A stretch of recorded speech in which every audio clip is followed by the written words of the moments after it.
gente, como que eu faço aqui agora?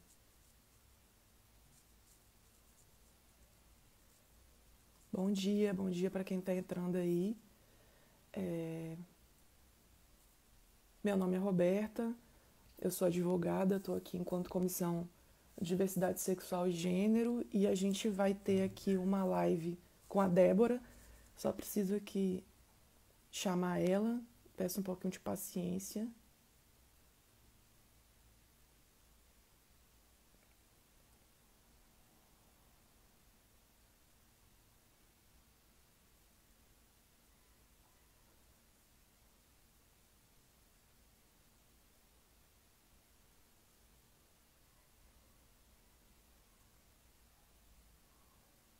O pessoal pode ir entrando aí.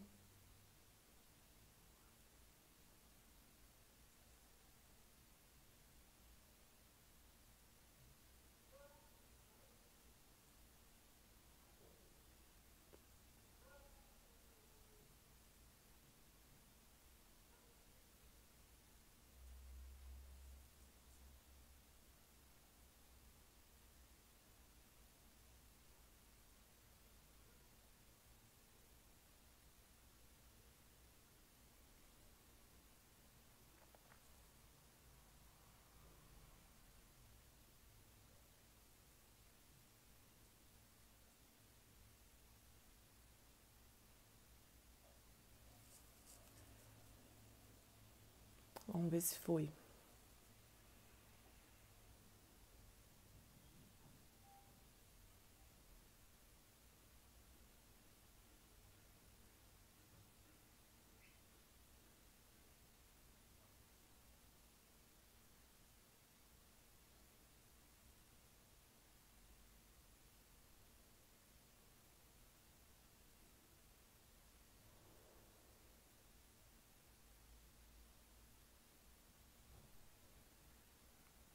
Ixi, gente, tô com um pouco de dificuldade aqui.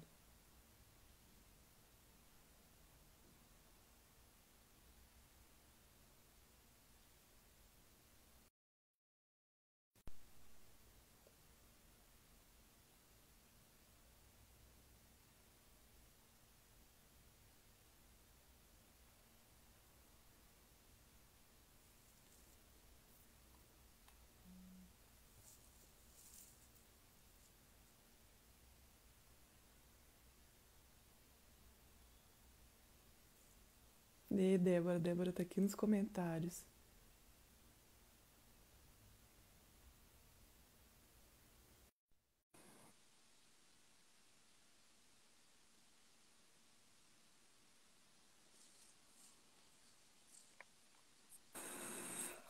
Oi. Olá, bom dia, Débora. Tá me ouvindo aí certinho? Sim, você me ouve? Ouço também.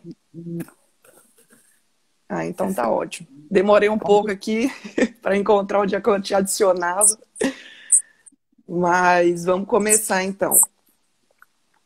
Para quem está assistindo, né, bom dia a todos e a todas e a todes. Hoje eu estou aqui enquanto advogada, membro da Comissão de Diversidade Sexual e Gênero, e a gente convidou a Débora para falar um pouquinho conosco. Eu queria primeiro agradecer a minha comissão, dizer que estou muito feliz de estar aqui representando eles, todo mundo muito engajado para poder fazer essa live e mandar um abraço para o meu presidente Thiago, para a vice Yasmin, para todo mundo da comissão. Também agradecer a ESA, que cedeu aqui o espaço do Instagram para a gente poder fazer a live. Muito obrigado a todos. E vamos começar aqui, então, apresentando Débora. Débora Sabará, militante, milituda, coordenadora presidente da Gold, né, Associação Grupo Orgulho, Liberdade e Dignidade.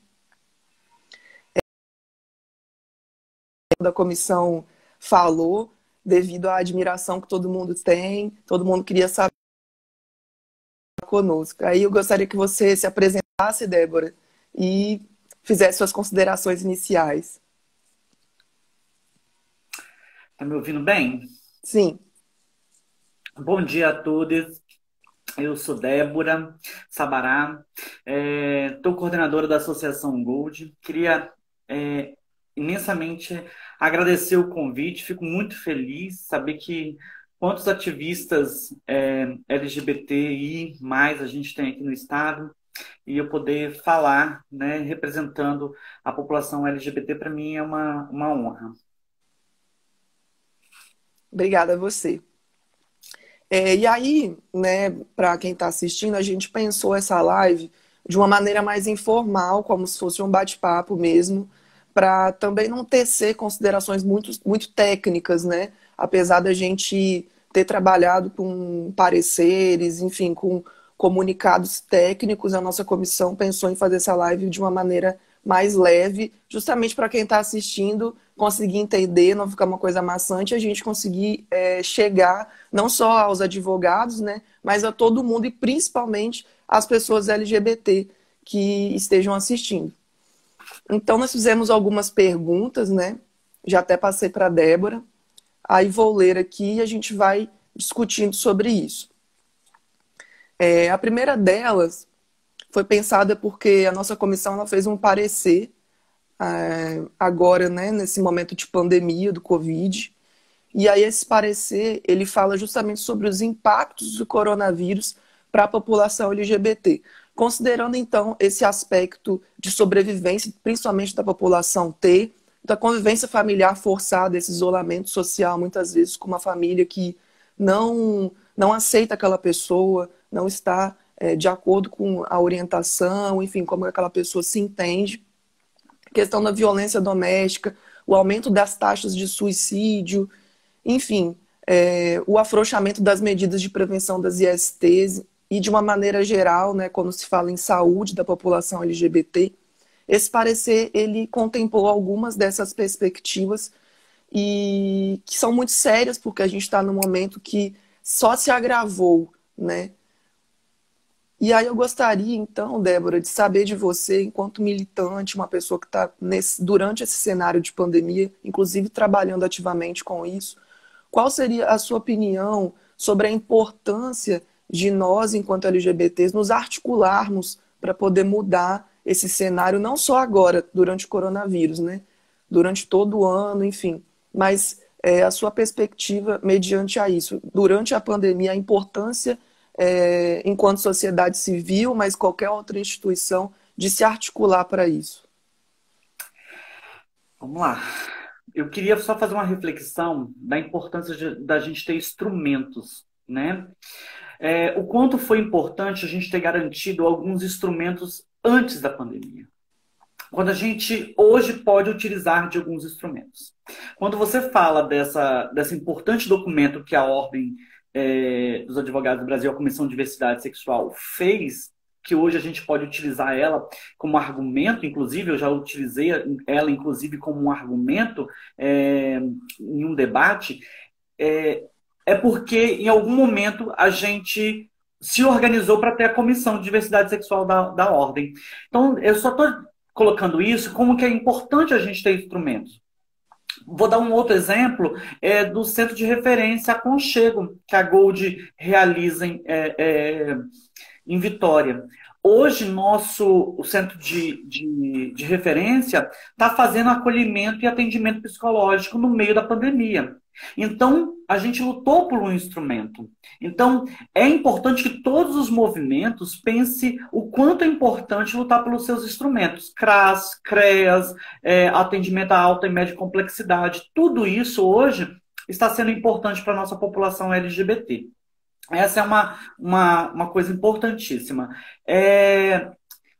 Tá todo mundo ainda meio que perdido, porque aparecem demandas que surgem e que falta atendimento, pessoas com dúvidas. Então, queria dizer que a gente está à disposição para contribuir com essas dúvidas e com essas demandas, né?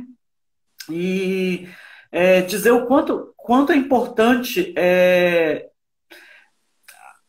conversar e dialogar com a população LGBT nesse momento de pandemia, para que a gente possa minimizar os impactos e utilizar todos esses instrumentos, principalmente o virtual, para a gente conversar. A gente está recebendo diversas demandas de violência familiar, de pessoas que vivem com HIV e que estão precisando de informações. A gente está recebendo demandas ainda, né, das travestis que estão na linha de programa, a gente vai falar um pouquinho lá na frente. Então, a gente precisa utilizar desses instrumentos. Show.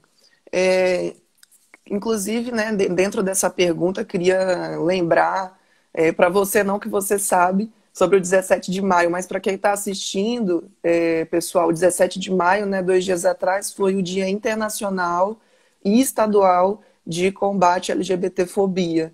E eu acho que essa articulação de nós, enquanto LGBTs, é muito importante para que esse dia, né, de luta tenha um significado, porque ele só existe devido a toda a articulação LGBT que existiu até hoje, né? Ele surgiu de uma articulação, não teve nada a ver com poder público, não teve nada a ver com poderes, né, governamentais, tudo teve a ver com a articulação das próprias pessoas LGBTs que, percebendo suas necessidades, foram lá e lutaram por isso, pelas poucas coisas que nós temos hoje, que não são importantes, mas ainda falta-se fazer muito. Obrigada, Débora. Vamos passar aqui para outra pergunta. Essa outra pergunta ela vai dizer respeito, gente, à questão da educação. Né? Tá muito se falando sobre educação à distância agora, que os nossos tempos mudaram, né? Precisamos nos adaptar.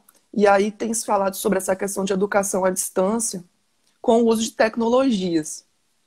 Mas a gente sabe que a população LGBT, ela é uma população que, na sua grande maioria, né, passa por um estado de vulnerabilidade, muitos e muitas, né? E também tem a questão da evasão escolar, principalmente as pessoas que ocupam a letra T na sigla, que são transexuais e travestis. Então, considerando isso daí, a gente pensou essa pergunta e trouxe até um dado aqui, que por volta de 72% das pessoas trans e travestis não concluem o ensino médio. Esse é um dado do projeto Arco-Íris, da FroReg, então a gente referenciou aqui. E aí, Débora, eu gostaria que você falasse um pouco, então, considerando esse grave dado e toda a sua experiência, como que você vê esse momento, qual a sua perspectiva para a formação dessas pessoas LGBT agora, né? Diante dessa pandemia, desse cenário de EAD, e já considerando que a gente sofria evasão escolar quando tinha educação presencial. Como que você percebe isso?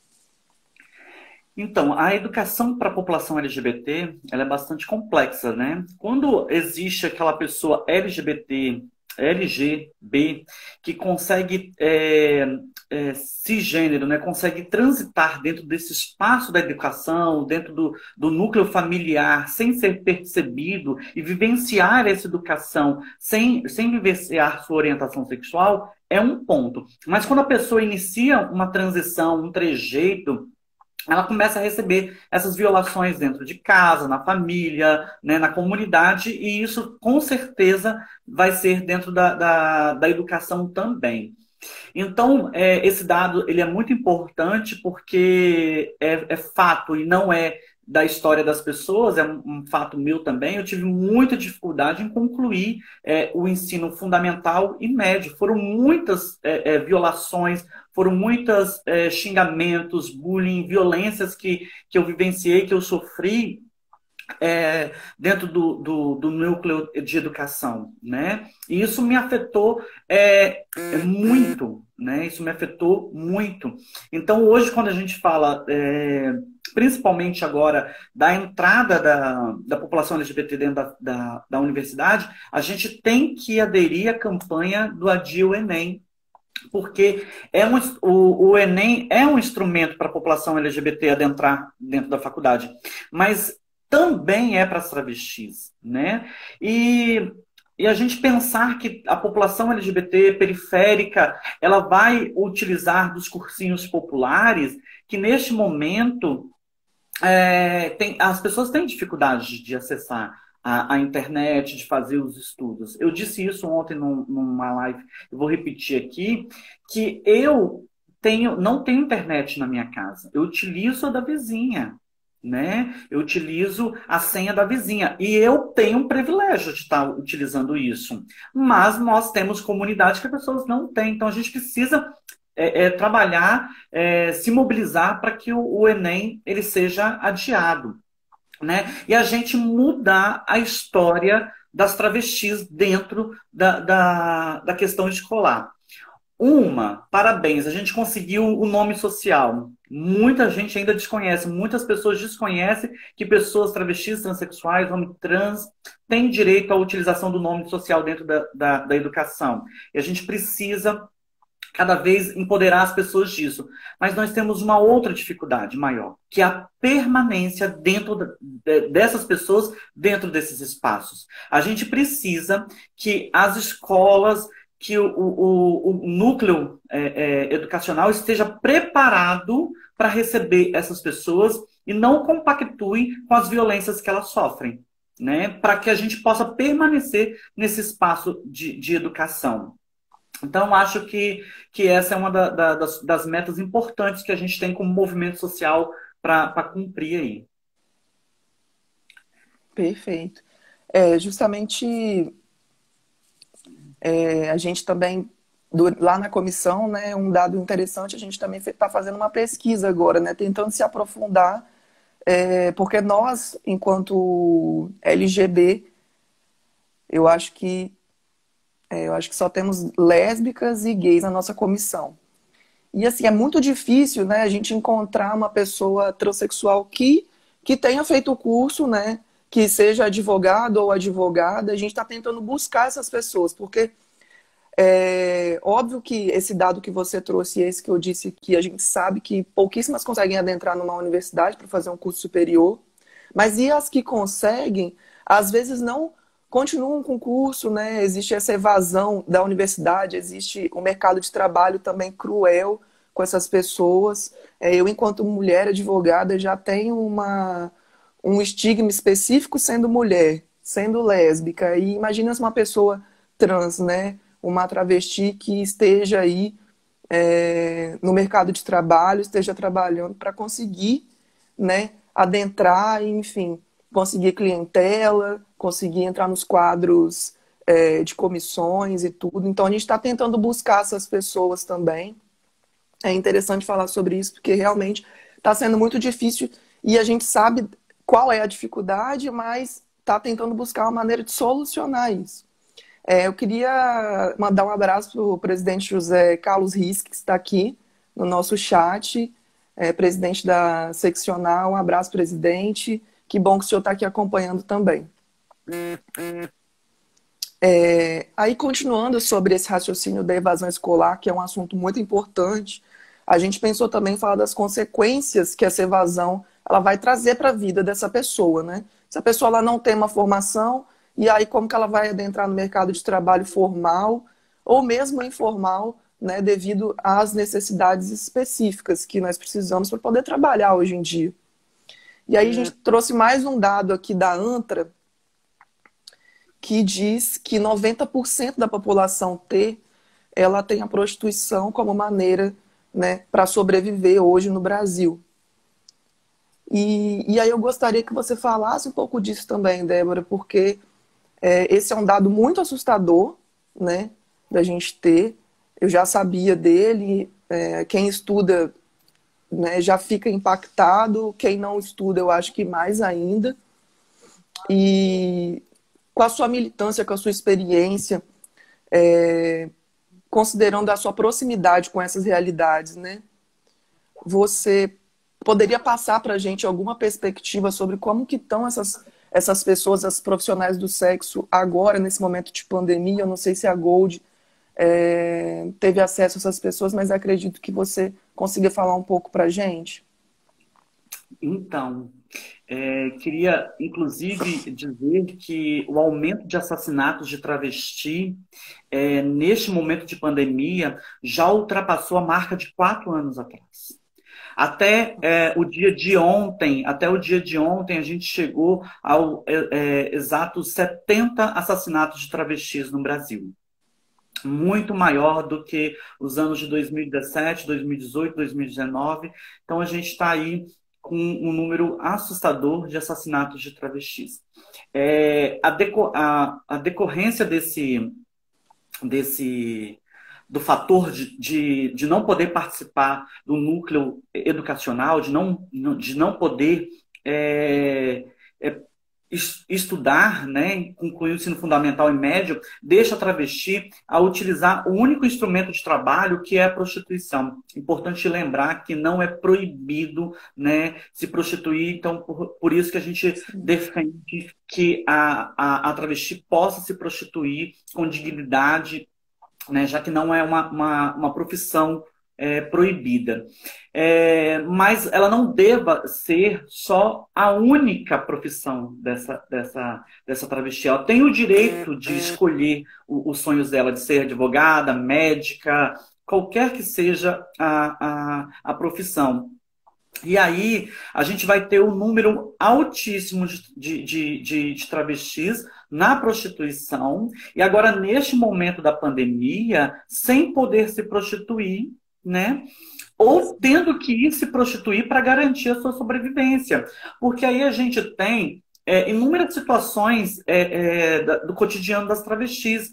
Eu, por exemplo, tenho um privilégio, né? Como eu disse, eu tenho um privilégio de estar utilizando a internet da vizinha, eu tenho um privilégio de estar dentro da minha casa própria, mas nós temos travestis que estão pelo Brasil todo, que estão em situação de rua, que não têm condições de ter o auxílio emergencial, porque desconhece essa política, porque não conseguimos acessar ela, porque ela não tem as documentações necessárias. E não tem nem um celular, às vezes, né? Exatamente. Nós temos travestis que moram em pensões. O que são pensões? São pensões próximas aos pontos de prostituição e que elas moram ali de aluguel, pagando o que a gente chama de diária, né? Diária que para cada lugar do Brasil tem um preço diferente, de 30 a 100 reais, por exemplo. Só que essas diárias estão contando.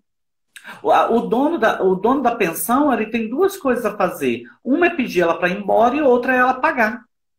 E aí ela precisa pagar. Que forma que ela vai pagar? Ela vai para a rua se prostituir, correndo o risco de pegar o coronavírus, né? E para se manter, para se alimentar. Então, é importante que o Brasil todo, né, a gente tem visto isso com muita alegria, se mobilizando para falar deste momento da pandemia para a população LGBT, mas com um olhar muito específico para as travestis, principalmente aquelas que que são profissionais do sexo.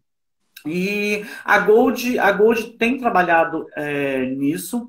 A gente fez uma campanha pelo PicPay, pela uma conta poupança que a gente tem. A gente recebeu grandiosamente uma ajuda que a gente conseguiu contribuir com essas profissionais do sexo, com travestis. E estamos ainda em busca, eu vou falar isso depois, para conseguir novamente dar uma segunda cesta para as travestis. Então, é importante que a gente dialogue isso, que a gente pense isso, que a gente pense naqueles instrumentos que eu falei, quais vamos usar depois que isso passar. Porque quando a gente se organiza e prepara o instrumento, depois a gente pode usar. Quando as pessoas ajudaram a organizar a Gold, ajudaram que a Gold virasse um instrumento de política LGBT, hoje a Gold está se utilizando dessa estrutura para trabalhar na questão da pandemia. Então, a gente precisa se mobilizar para assegurar instrumentos importantes para a população LGBT. Inclusive, uma delas que a gente tem utilizado aqui, a Gold tem utilizado, é a delegacia, a denúncia, né? Vou contar um caso para vocês de que um homem solicitou a um rapaz gay a casa porque ele não tinha condições de pagar o aluguel. E ele foi até a delegacia, ele mandou mensagem para a Gold, eu respondi, vai na delegacia e faz uma denúncia. Nós estamos no momento de uma pandemia, tem que haver um acordo, né? Tem que ter um acordo entre a pessoa que tem o imóvel e a pessoa que alugou, né? Para vocês terem ideia, foram 2 casos assim, e a gente, com o diálogo, conseguiu reverter, diminuindo o aluguel, dialogando para que essa pessoa pudesse permanecer naquele espaço até que passe isso. Porque temos muitos LGBTs que não têm carteira assinada. Então trabalha de garçom, e aí o comércio nesse sentido está parado e ela não consegue pagar o aluguel. É essas situações que a gente tem visto decorrente da situação do Covid, mas principalmente com as travestis, né? A gente tem observado também muitas travestis chefes de família, né? Que elas estão indo para a rua para sustentar a família. Porque mora com a mãe e aí tem outros irmãos pequenos, e aí a mãe é faxineira e ela tem que ir lá.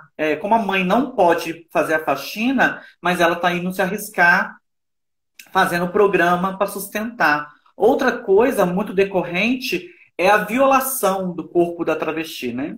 Porque antes da pandemia, a gente vivenciava casa mais rua. E hoje esse corpo está presente dentro de casa. Aí esse corpo começa a ser cobrado. A presença dela começa a incomodar. Então nós temos muitas situações, inclusive uma ontem, de uma travesti fosse: Débora, eu não estou conseguindo ficar dentro de casa. Onde eu tenho um local de acolhimento dentro do Espírito Santo para as pessoas LGBT ficar. Nós não temos esse local no Espírito Santo, né? Para um acolhimento de pessoas trans. Ah, mas em São Paulo eu ouvi falar da Casa NEM. Mas não tem como você transferir uma pessoa de Vitória para a Casa NEM em São Paulo, Sim. né? E é que a gente só contemplando sua fala, e eu acho que, novamente falando sobre aquilo que a gente falou no início, Débora, que é visível, né, que as políticas públicas elas inexistem para essa população. Eu acho que para a sigla no geral, mas para a população T, que é uma população que está em maior vulnerabilidade, que precisa de recursos imediatos para viver mesmo, né, para ter uma vida, porque a maioria tem sobrevida, não existe políticas públicas, o governo se faz ausente e aí a iniciativa privada, né, que através dessa Casa NEM, existem alguns outros centros também, tudo isso é a sociedade civil se organizando. Então a importância dessa organização, você falou de fazer, de poder construir esses instrumentos, né, mas mais uma vez frisando a ausência do poder público em construir políticas públicas e construir um calendário para que consiga suprir aí todas as necessidades. É isso. Eu queria falar, você falou do dia 17 de maio, eu queria falar um pouquinho, posso? Claro, fica à vontade. Dia 17 de maio, eu fico muito feliz porque a gente percebe o quanto as pessoas LGBT se mobilizaram nas redes sociais. Isso é importante. Deu arco-íris, deu mão, deu coração, em todas as redes sociais. Mas a gente não pode errar novamente e não contar a história, porque o dia de 17 de maio é o dia do orgulho de ser LGBT. E aí a gente precisa contar essa história porque a gente precisa lembrar para as pessoas que há exatamente 30 anos atrás era doença ser homossexual, né? E aí a Organização Mundial de Saúde, que a gente está tanto ouvindo falar agora neste momento de pandemia, ela retira, olha a importância da Organização Mundial de Saúde, ela retira do seu código a homossexualidade como doença. As travestis transexuais continuam e tira os homossexuais. Para a gente pensar em 30 anos, o quanto isso foi importante, quanto isso minimizou violência, assassinatos no mundo todo. Porque muitas das nossas políticas foram baseadas e argumentadas dentro dessa normativa da Organização Mundial de Saúde. Então a gente precisa contar isso para a população LGBT. Não foi um dia assim que comemora o dia. Nós precisamos dizer, foi há 30 anos, bem próximo agora, que era doente ser homossexuais. E todo mundo agredia, todo mundo batia, todo mundo executava as pessoas por considerar que elas eram doentes, né? Então isso é importantíssimo dizer. Dia 17 de maio, a data importante, mas o dia 15 de maio também vai começar a ter visibilidade, que é o dia do orgulho de ser travesti. né? Porque foi no dia 15 de maio que as travestis, aí com a Giovanna Baby, que hoje atua lá em Picos, no Piauí, se juntou e organizou a primeiro grupo de travestis organizadas do Brasil. Então, foi a fundação importantíssima, em 1992. E aí a gente também pegou essa data para comemorar o orgulho. Foi daí que hoje nós podemos caminhar. Então, desde já, eu agradeço a todas as travestis que naquele momento construíram essa organização. Então, hoje a gente caminha no caminho delas. Né? O quanto elas foram importantes para a gente aqui no Brasil em 1992. Então, é uma outra data importante também, o dia do orgulho de ser travesti, dia 15 de maio. Perfeito. Eu percebi também essa mobilização nas redes sociais. Eu acho que esse ano, mais do que nunca, né, a gente teve muitas artes aí, muitas demonstrações, enfim, coisas no WhatsApp, nas redes sociais. E porque foi a maneira que a gente teve de militar, né? De se fazer lembrar, de estar presente. Se não existisse a pandemia, com certeza estaríamos em algum evento juntos, todos, falando sobre, promovendo educação e cultura para os nossos, que é o que os eventos LGBT fazem. A gente faz para as pessoas LGBTs. E fico muito feliz, obrigado por lembrar do dia 15 também, muito importante. E essa questão do 17 de maio, né? Essa luta do combate à LGBTfobia, lembrando que, na minha perspectiva pessoal, acredito que depois que o OMS retirou, né, isso daí, e aí acabaram-se os tratamentos, né, contra, porque antigamente, se você fosse homossexual e o CID estava lá para provar que era uma doença, você passar por tratamentos, né? Você era considerado um doente. Até hoje existem aí, dentro da psicologia não séria, né? E aí a gente está falando de profissionais que não são sérios, não são profissionais que têm justificativa para fazer isso, mas fazem isso também. E eu acho que a partir do momento que a transexualidade for retirada do CID também, haverá uma perspectiva diferente disso. E as pessoas vão ter mais paz, vão ter mais respeito, né, sobre seus corpos. Muito bom, Débora, muito obrigada. E a gente tinha aqui um tópico, mais um tópico para falar, que é sobre a recente decisão do STF a respeito da doação de sangue. Está se falando muito sobre isso, principalmente no nosso meio jurídico aqui, né, que a gente está se preparando para poder ter condições de, quando os centros se negarem a fazer alguma coisa, como que a gente vai ajudar, como que a gente vai se posicionar. Se as pessoas que estão assistindo não sabem do que eu estou falando, o STF ele tomou uma decisão, né, há algum tempinho atrás, algumas semanas atrás, que o sangue LGBT vai ser aceitável agora nos bancos de sangue. Mas é um sangue específico, porque lá no decreto, né, e a Organização Mundial da Saúde falava que eram especificamente homens que fazem sexo com outros homens. Então, esses homens não poderiam doar. Apesar, né, lembrando aqui, que todo o sangue doado passa por uma triagem. Então, você não chega lá, doa o seu sangue e eles olham o seu rostinho bonitinho e falam, não, o sangue dessa pessoa é bom, a gente já vai fazer uma transfusão. Não. Seu sangue ele passa por todo um tratamento, ele passa por essa triagem. Então, qualquer sangue que é doado hoje no Brasil, ele vai passar por esse estudo.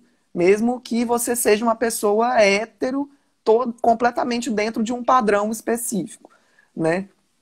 Mas ainda assim existia esse regulamento lá que impedia essa pessoa, né, esses homens gays de doar. E aí a gente já entra numa outra perspectiva que não é mais apenas os homens gays. A gente sabe que se uma travesti fosse doar, se uma mulher trans, se um homem trans, se uma mulher lésbica masculinizada, eu fui doar. Eu tenho uma passabilidade, não gosto muito dessa palavra, mas eu sei que eu sou uma pessoa que tem esse privilégio, o privilégio de me reconhecer, né, enquanto mulher, ser cis, e isso é um privilégio, isso é uma situação específica.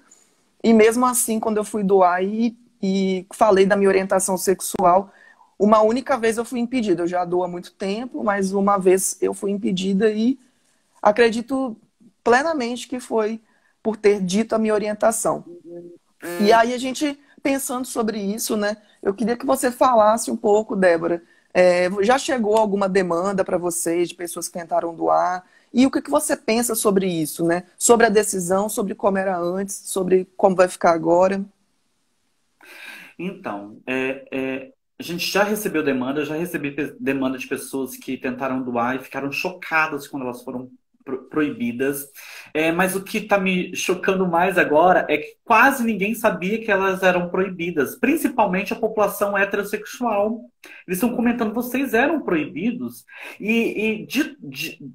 Dizendo isso, o que eu quero dizer para as pessoas que nós, LGBTs, ainda não conseguimos o ideal de direitos iguais. Né? Justamente. As pessoas se assustam. Mas vocês não podiam doar sangue? É um absurdo isso. É por isso que a gente está na luta, por isso que a gente é ativista, militante, para a gente conseguir comparar o direito das pessoas heterossexuais.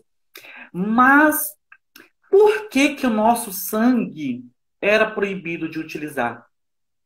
A gente tem que lembrar da pandemia. A pandemia da AIDS. A pandemia da AIDS deixou para a população LGBT uma culpabilização da pandemia se alastrar pelo mundo. E até hoje, muita gente tem um preconceito e reage de forma violenta quando o assunto é a relação sexual entre pessoas do mesmo sexo. A gente foi conhecido como peste gay. A gente foi conhecida como pessoas que transmitiam a AIDS, né? Estou falando o nome AIDS porque é assim que era conhecida a pandemia naquele momento. A pandemia da AIDS matou inúmeros LGBTs no mundo todo. Matou pela doença, pelo vírus, mas também matou pela depressão, pela falta de acolhimento, pela falta de entendimento. E isso, diferentemente, está acontecendo hoje com a pandemia do coronavírus. A gente tem uma comunicação maior, a gente tem uma forma de se comunicar com a população de forma geral sobre como se prevenir, como se higienizar, como utilizar a máscara. Mas aí a gente tem umas outras coisas, que é a população LGBT dentro dessas casas que já sofriam todas as violações, né? Então, nesse sentido, que a gente precisa contar essa história para as pessoas. Que hoje essa decisão do Supremo, ela é baseada na pandemia, de toda a violência que ficou para cima da nossa população com a pandemia da AIDS, né? E para mim foi importantíssimo isso. A gente fica triste porque a gente percebe o quanto o Congresso brasileiro é omisso às nossas pautas. A gente nunca teve projetos de lei votados naquela casa, nas duas casas. Todos os nossos direitos foram adquiridos através do Supremo Tribunal Federal. São inúmeros, desde da doação de sangue, a adoção, a retificação de registro pelo nome social, Casamento, né? casamento. E agora a gente vai ter o banheiro, né? Que eu acho assim absurdo, eu falo isso, eu acho absurdo ter que levar para o Supremo Tribunal a decisão se eu posso ou não utilizar um banheiro feminino de acordo com o meu gênero. Olha só, mas é preciso. É preciso porque a gente recebe inúmeras denúncias de pessoas pessoas trans que adentraram dentro de banheiros e foram retiradas, né?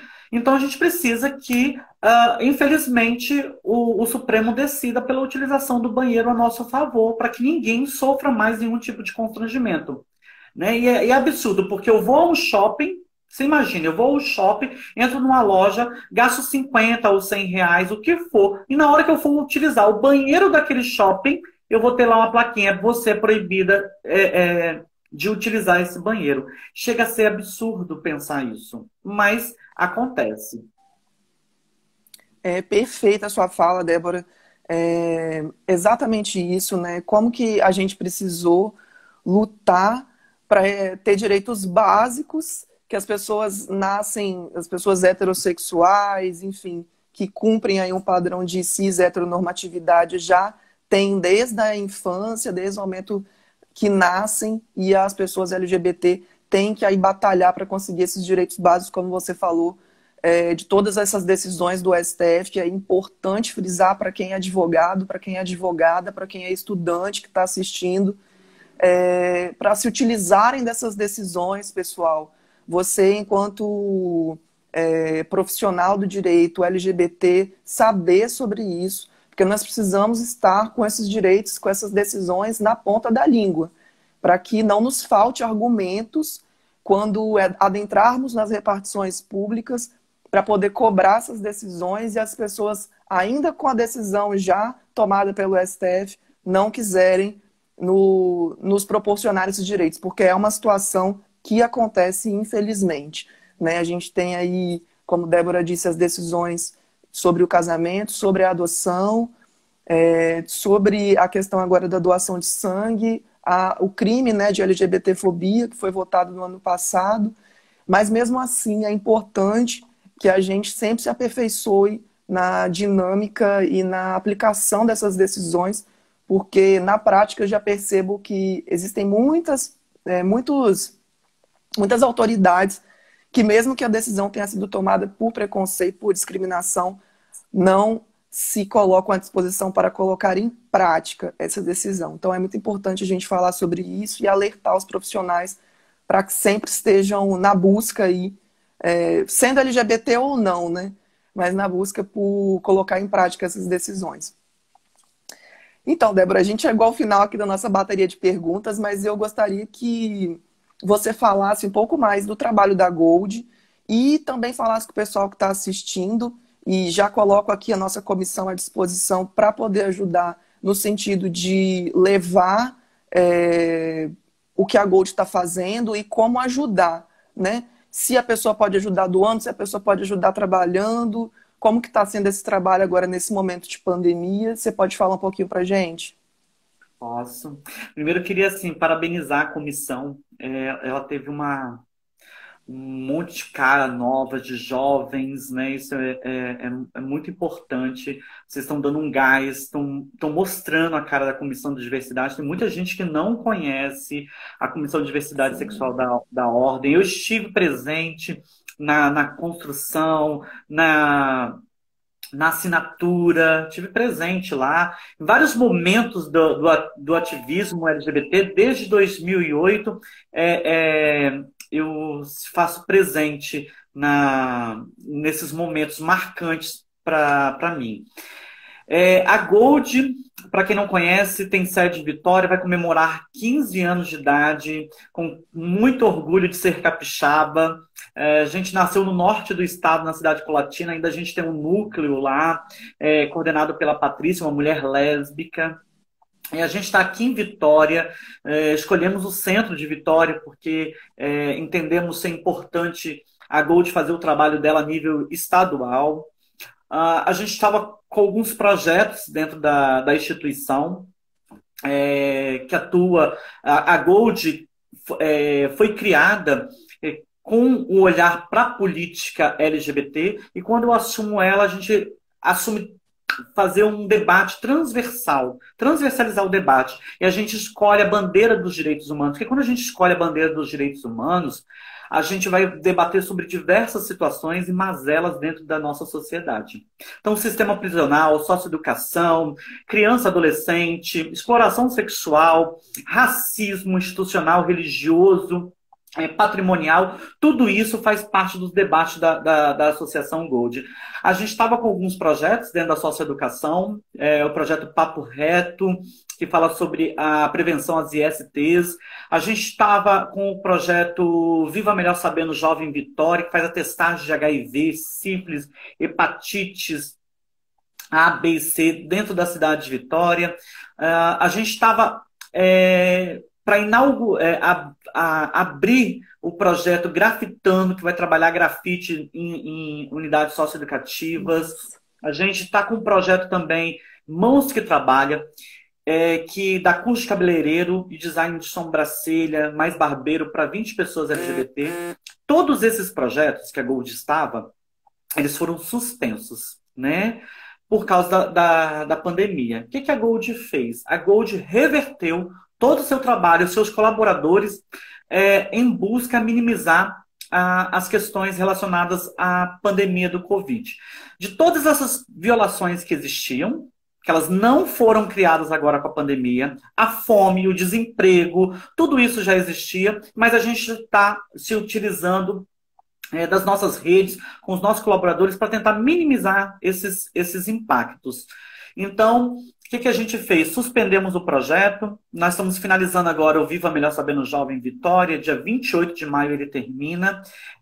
Com a sobra do recurso, né, a gente está fazendo um concurso de freestyle em 45 segundos contra a pandemia, um concurso muito legal, que vai dar 3 celulares, mais 30 kits de higiene no valor de R$ 100 para 30 primeiros inscritos, gente. Tudo com recurso da Unicef. A gente também vai comprar aproximadamente 120 kits de higiene para crianças do Morro do Secre, uma instituição católica que trabalha no território do bem. Então, com recursos para finalizar esse projeto, nada foi devolvido, a Unicef compreendeu a importância e a gente está modificando as sobras para comprar material de higiene, fazer esse concurso que é todo online.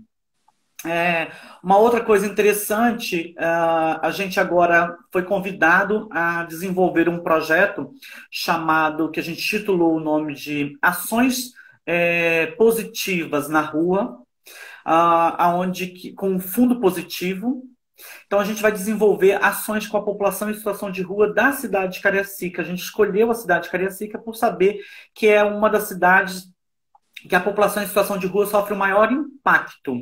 Então, neste momento da pandemia, a gente vai abrir processo seletivo para 2 pessoas moradoras da cidade de Cariacica, né, no salário de R$ 1.000 durante 6 meses. Então, é a Gold trabalhando, pensando na empregabilidade e, como eu disse, minimizar os impactos do coronavírus.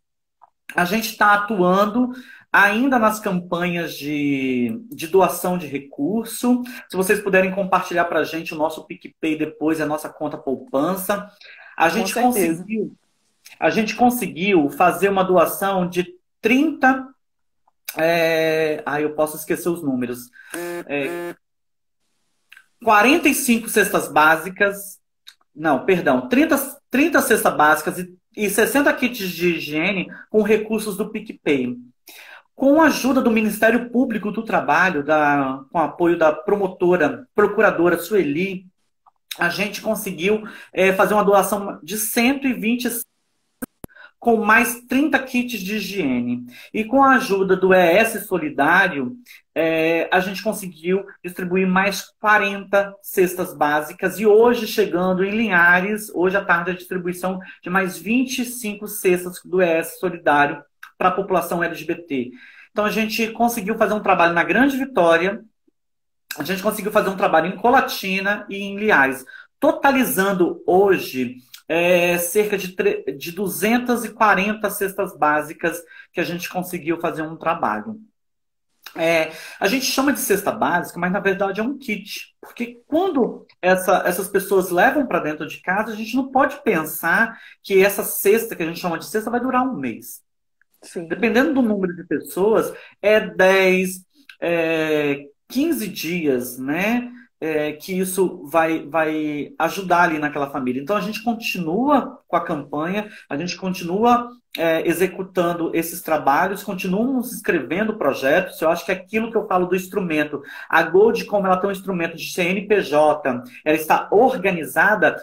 E aí eu digo, como que foi importante todas as pessoas que colaboraram com a Gold para que a Gold pudesse se estruturar. Porque hoje, com o CNPJ, a gente pode buscar recursos para a população LGBT, mas para outras populações, que, como eu disse para você, fazem parte do debate da Gold, com a visão de perceber a pauta dos direitos humanos como ela é importante.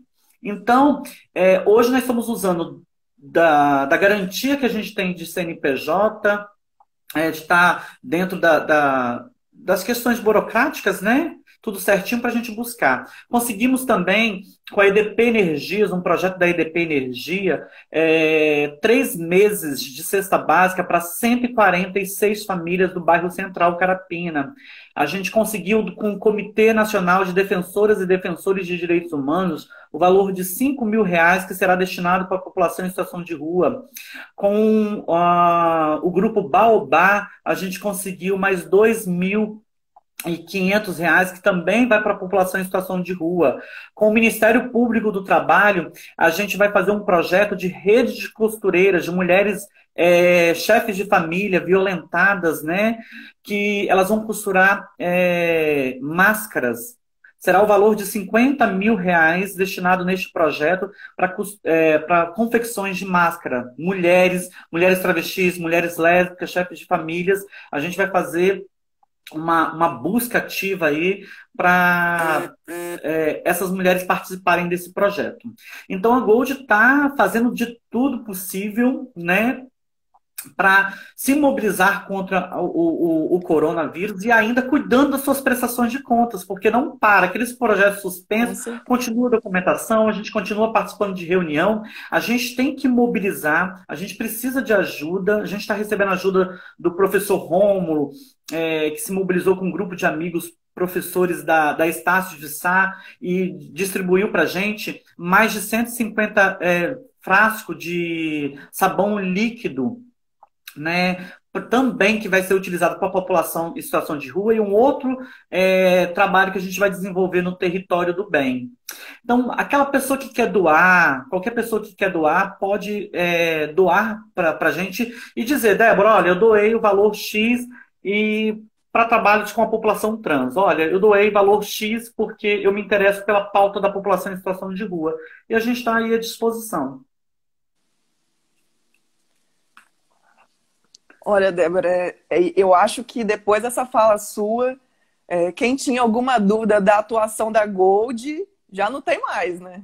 Porque isso aqui é prestação de contas. Eu acho que é importante, porque muita gente desinformada e preconceituosa não entende o trabalho, não entende a militância e acaba, por vezes, ventilando informações erradas e até criminosas sobre o trabalho das pessoas, né? Então, assim, parabéns, você é uma pessoa incrível, não poderia ser outra pessoa para estar aqui falando nessa primeira live da nossa comissão, porque você, dentro do Espírito Santo, é uma potência, a sua militância, acho que ela serve de exemplo para todos nós que estamos aí, né, começando, que estamos aí tentando trilhar os nossos caminhos. Então, eu espero que tudo que você esteja fazendo, tudo que a Gold esteja fazendo, continue a lograr frutos, porque o fruto disso é a qualidade de vida dessas pessoas, né? O trabalho de vocês possibilita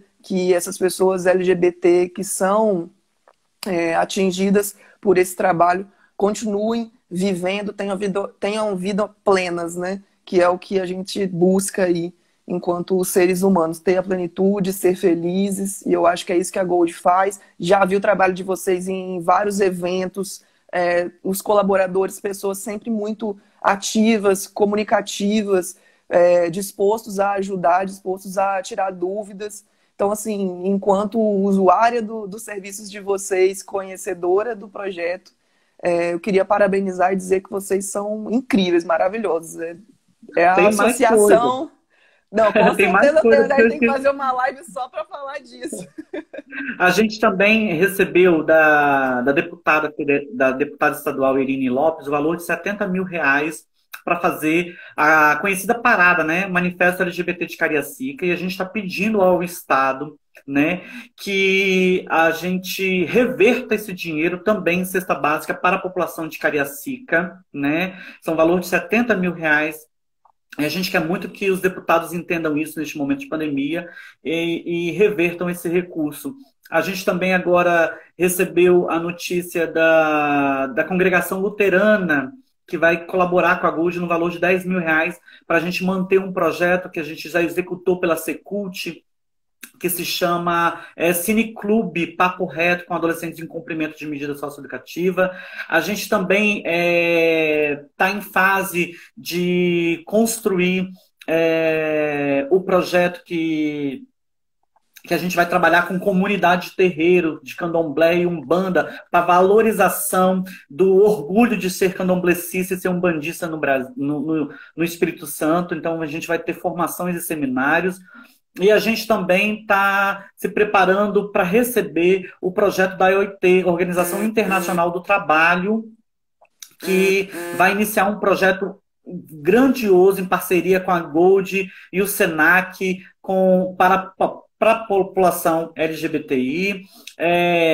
A gente está muito feliz porque a Gold ela também vai receber um recurso de uma instituição internacional para o combate ao corona, que é o que eu disse. A Gold hoje é um instrumento que ela pode receber recurso até para instituições nacionais. Então, esse recurso não vai ser destinado especificamente para a Gold, a gente vai receber e vai distribuir ele para outros estados, né? Vocês entenderem o orgulho de ter a Gold como um instrumento capixaba. Como a gente tem toda a documentação, a gente vai poder receber esse recurso para mandar para outras instituições que não têm documentação. Então, eu acho que é esse o trabalho e eu posso dizer com muita satisfação que eu tenho muito orgulho da Associação Gold. A gente precisa contar essa história. Nós somos uma instituição conhecida no Brasil pela nossa transparência em redes sociais, tanto no Instagram, quanto no Twitter, quanto no Facebook. A gente tem fotos e presta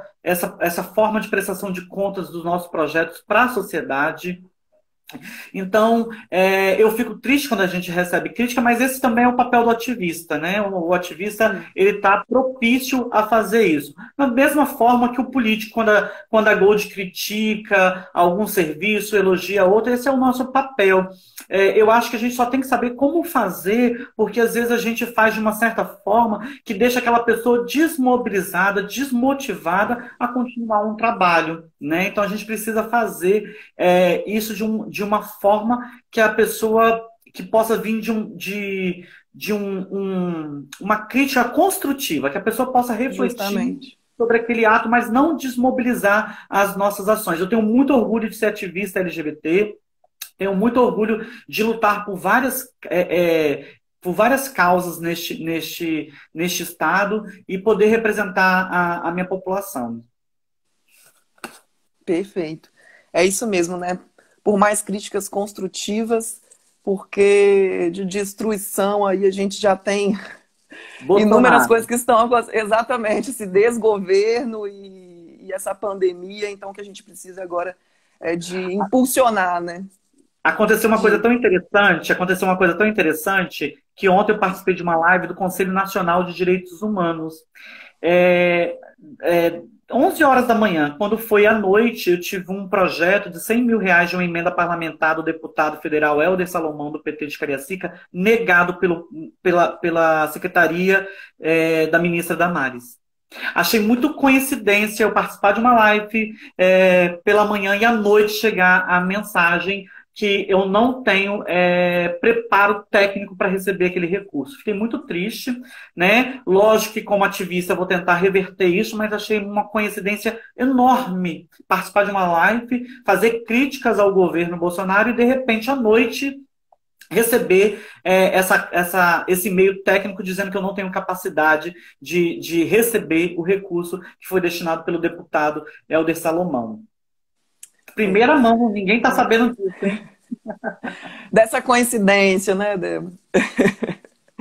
Débora, aqui nosso tempo está acabando, já me apareceu uma mensagem aqui dizendo que a gente tem mais 1 minuto, então gostaria de agradecer de novo você. Muito obrigado por ter aceito o nosso convite, muito obrigado pelas suas falas necessárias. Você contribuiu muito, falou muita coisa aqui que a gente precisava ouvir. Temos alguns segundos aí, queria mandar um abraço para o pessoal da comissão que está assistindo a gente, Iago, presidente, Renan que está sempre aí conosco. Um abraço para todo mundo, gente, muito obrigado também por terem me colocado aqui nessa função, gostei demais. E, Débora, muito obrigado, um abraço em você, espero que você continue fazendo esse trabalho brilhante. Nosso tempo vai acabar, vamos cair, Um beijo, um Beijo. Muito beijo. Gente, quem está obrigado. assistindo, muito obrigado, viu? E Obrigado a todos. a gente vai fazer outras lives. Débora pode ser que volte aí. Então fica acompanhando lá a comissão que a gente já posta para vocês mais novidades. Beijo, beijo, beijo.